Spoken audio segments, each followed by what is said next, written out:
আসসালামু আলাইকুম প্রিয় দেশবাসী। বর্তমানে ফেনী নোয়াখালীর অবস্থা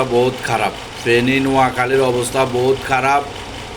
এই হাসিনা সরকার বাংলাদেশে থাকা অবস্থা সাধারণ মানুষদেরকে শান্তি দেয় না, এখনও শান্তি দিতেছে না। পালা যাইবার পরও ইন্ডিয়া বসি বসি গুড়ি এগুলো চাইতেছে।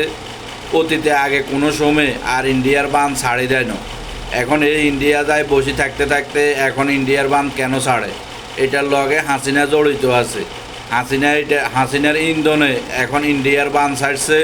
বাঁধ ছাড়ার কারণে বাংলাদেশে এখন চিটাগাং হইতে ফেনী নোয়াখালী বন্যায় মানুষের অনেক কষ্ট হইতেছে, অনেক লাঞ্ছিত হইতেছে মানুষ আজকে 3 দিন যাবৎ অনেক জেলায় মানুষদের রান্না করে খাইবে এরকম কোনো ব্যবস্থা নাই। 3 দিন যাবৎ মানুষের খানা পিনা খাইতে পারতেছে না।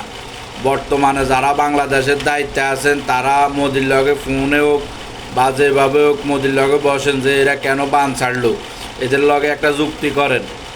যদি এইভাবে পানি আসতে থাকে তাহলে কিন্তু বাংলাদেশের মানুষ সব মরি বাসি থাকবো।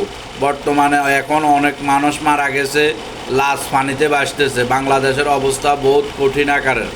বাংলাদেশের বর্তমানে যারা দায়িত্বে আছেন তারা মোদির লগে কথা বলেন। বাংলাদেশে একটা গুজব ছড়াইছে যে হিন্দু করে মারতেছে, তখন মোদি ফোন করছে ডাক্তার ইউনূসের কাছে।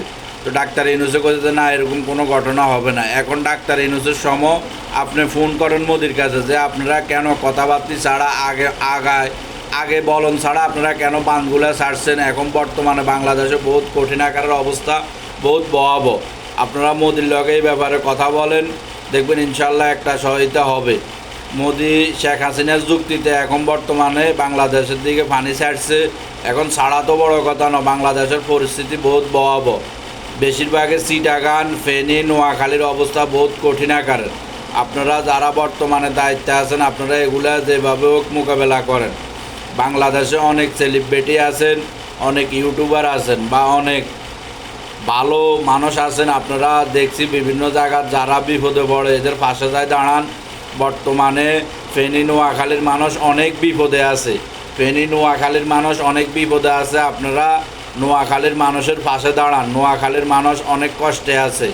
আর বাংলাদেশের সরকার যারা এখন দায়িত্বে আছেন, শেখ হাসিনা যদি গুল্লি করার লাই ছাত্র করে গুল্লি করার লাই যদি হেলিকপ্টার নামাইতে পারে, বর্তমানে আপনারা হেলিকপ্টার আর্মি করে দেন। আর্মিরা খানাগুলা মানুষের বাড়িয়ে বাড়িয়ে ঘরে ঘরে পৌঁছায় দেখ।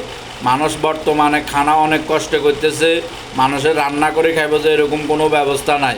আপনাদের কাছে অনুরোধ জানাইতেছি আপনারা সাধারণ মানুষের পাশে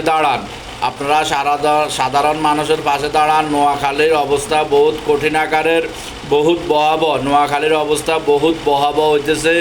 আপনারা সবাই একসাথে নোয়াখালীর মানুষের পাশে দাঁড়ান। নোয়াখালীর মানুষ বহুত কষ্ট আছে।